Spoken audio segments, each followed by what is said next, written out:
Assalamualaikum warahmatullahi wabarakatuh. Hmm, Jumpa lagi dengan saya Novaliata dalam pembahasan singkat mengenai sosiologi.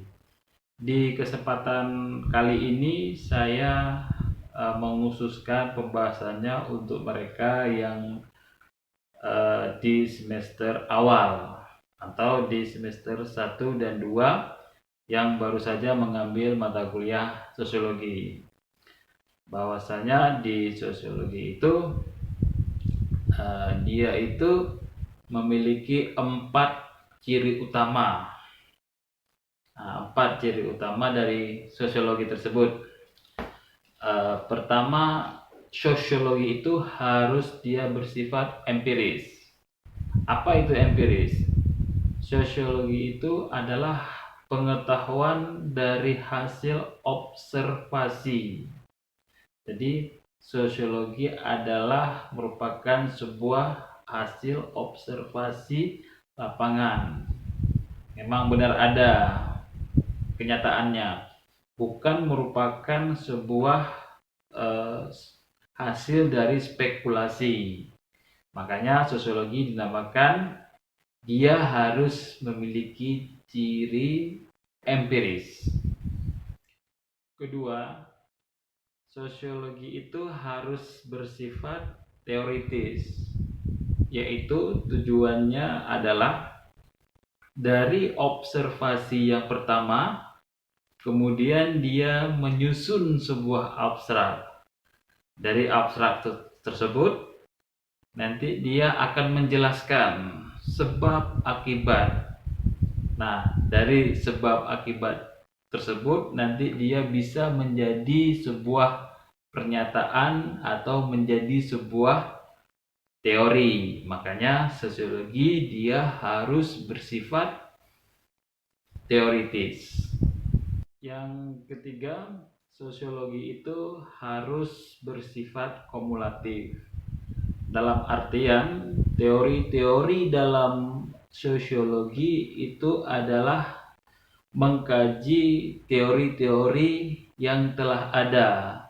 Jadi mengkaji teori yang telah ada dalam pengertian teori tersebut bisa saja diperbaiki, memperhalus ataupun memperjelas sebuah penjelasan. Makanya dalam sosiologi dia harus bersifat kumulatif. Karena nanti argumen yang dibangun dalam sosiologi juga akan berkaitan dengan argumen yang telah ada atau dari sebuah teori yang telah ada.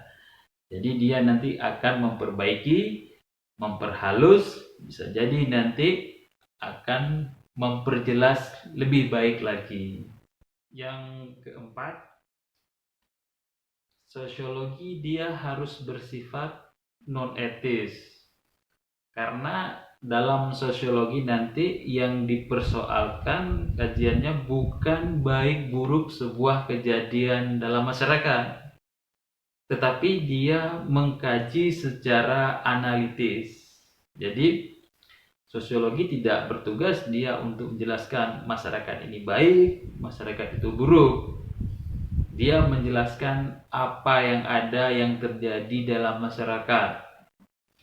Atau dalam umumnya kita menyebutkan itu kemampuan mendeskripsikan sebuah kejadian apa yang ada. Makanya dalam sosiologi itu dikatakan dia harus bersifat non-etis. Disitulah kekuatan sosiologi. Karena sosiologi dia menjelaskan apa yang ada. Kemudian nanti di sosiologi pun kita akan menemukan pembahasan atau sosiologi itu juga akan dikelompokkan menjadi dua. Ada yang kita sebut sebagai sosiologi murni, kemudian ada juga yang kita sebut sebagai sosiologi terapan. Kalau sosiologi murni itu dia hanya bertugas untuk menyusun abstrak. menyusun abstrak sehingga dia semakin baik, sehingga nanti kemudian akan memperbaiki mutu dari sebuah kajian sosiologi. Itu yang disebut dengan sosiologi murni. Kemudian ada juga yang dikatakan dengan sosiologi terapan. Nah, kalau yang sosiologi terapan, dia nanti akan dipakai kepada masyarakat.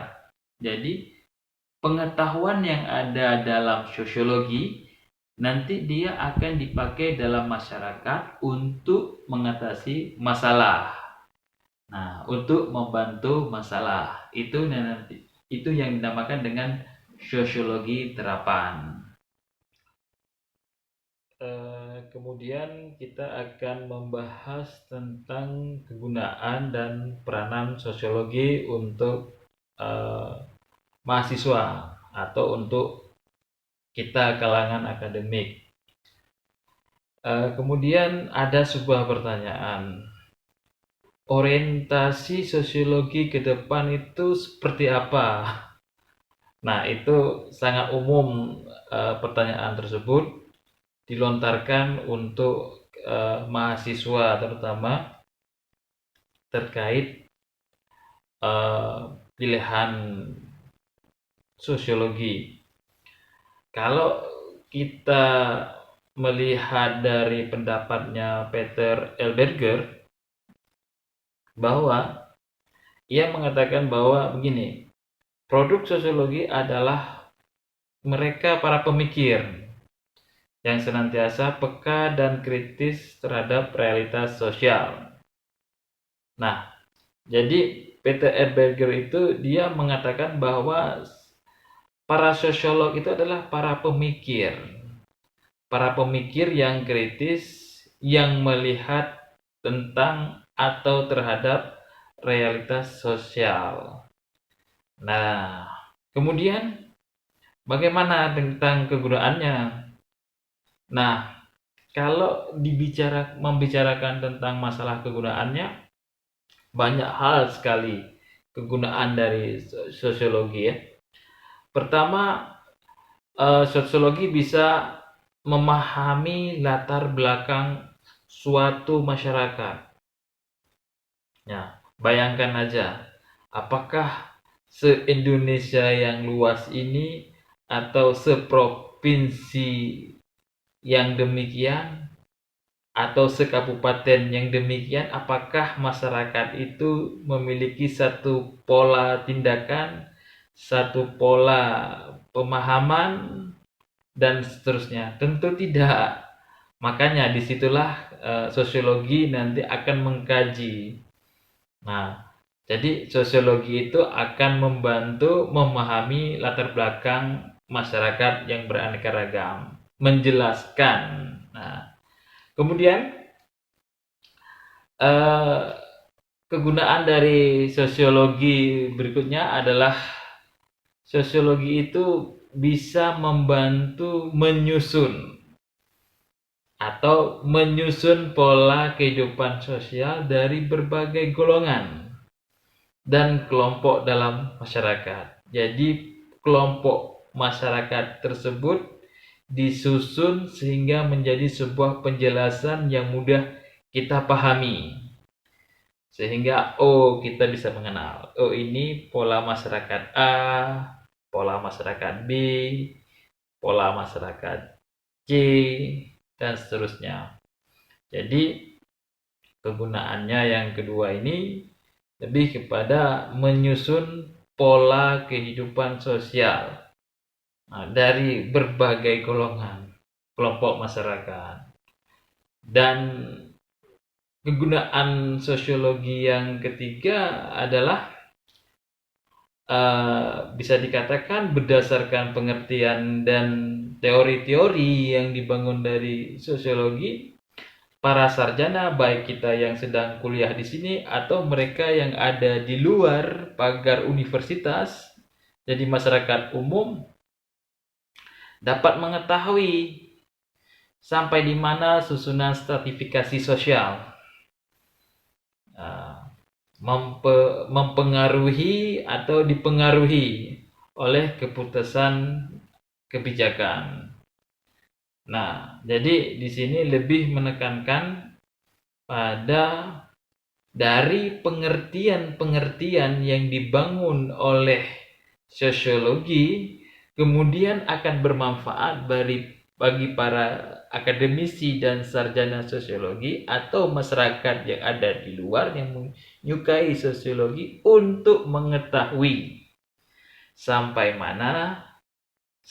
di mana susunan dan stratifikasi sosial itu dipengaruhi oleh sebuah keputusan dan kebijakan.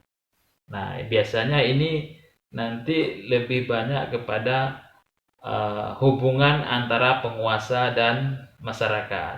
Nah, bagaimana nanti penguasa memberikan sebuah aturan ataupun menjalankan sebuah undang-undang, kemudian nanti kelompok masyarakat atau kelompok yang di stratifikasi tertentu itu melihat apakah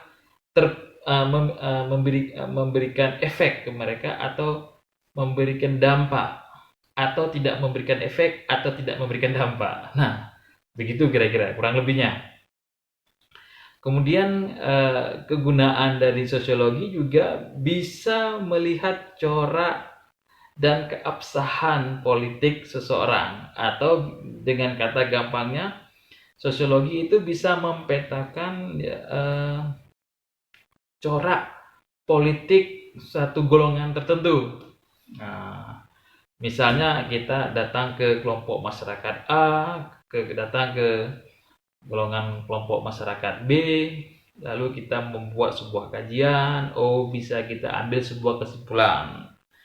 Masyarakat A misalnya religius, masyarakat B religius agak sedikit fundamentalis radikal, mungkin masyarakat C lebih ke bentuk masyarakatnya sekuler, dan seterusnya, banyak coraknya. Atau masyarakat F yang ada di depan lebih moderat.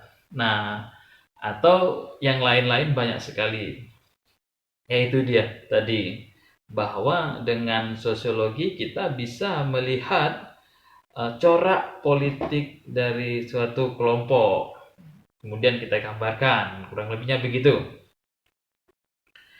Kemudian dengan sosiologi juga dia bermanfaat untuk melihat sumber-sumber wewenang politik dalam kelompok masyarakat. Jadi kekuasaan atau wewenang dalam kelompok masyarakat itu kita bisa melihat masyarakat bertindak seperti A dari mana mereka mengambil acuan untuk bertindak. Nah, kira-kira begitu. Dan kelompok-kelompok ini tidak terbatas seperti kelompok yang kita lihat pada umumnya, misalnya kelompok dalam organisasi pemerintah, kelompok organisasi LSM, organisasi yang lain. Mungkin kelompok-kelompok kriminal juga akan mudah kita lihat. Jadi dengan kegunaan sosiologi juga kita bisa melihat sumber-sumber wewenang yang ada dalam masyarakat, sumber wewenang. Dari mana acuan mereka untuk melakukan sebuah gerakan. Nah, itu dia. Kemudian kegunaan dari sosiologi juga bisa melakukan pengendalian sosial. Pengendalian sosial misalnya kemampuan sosiologi itu kita bisa mengukur tak kala misalnya terjadi sebuah bencana. Nah, tak kala terjadi bencana dengan jumlah sekian, dengan fasilitas pemerintah sekian, dengan akses logistik sekian, dan dengan sumber daya manusia yang sekian. Jadi orang sosiologi atau sebagai sosiolog kita sudah bisa memetakan itu semua. Atau bisa juga kita mengendalikan suatu masyarakat yang demikian tadi yang saya sebutkan tadi. Jadi kegunaan sosiologi juga bisa melakukan hal-hal yang itu, pengendalian sosial. Kemudian kegunaan dari sosiologi yang lain bisa juga untuk melihat perubahan sosial. Nah, apakah masyarakat itu dari tahun pertama, tahun kedua, tahun ketiga, dan berikutnya itu mengalami perubahan tidak? Atau dari sesuatu masalah, sesuatu sumber masyarakat berimbas melakukan perubahan tidak? Nah, atau dari kejadian sesuatu masyarakat terjadi perubahan, atau memang masyarakatnya yang di dalam berinisiatif untuk melakukan perubahan. Nah, jadi kegunaan sosiologi juga bisa melihat perubahan sosial yang terjadi di dalam masyarakat tersebut. Kemudian kalau Harton dan Han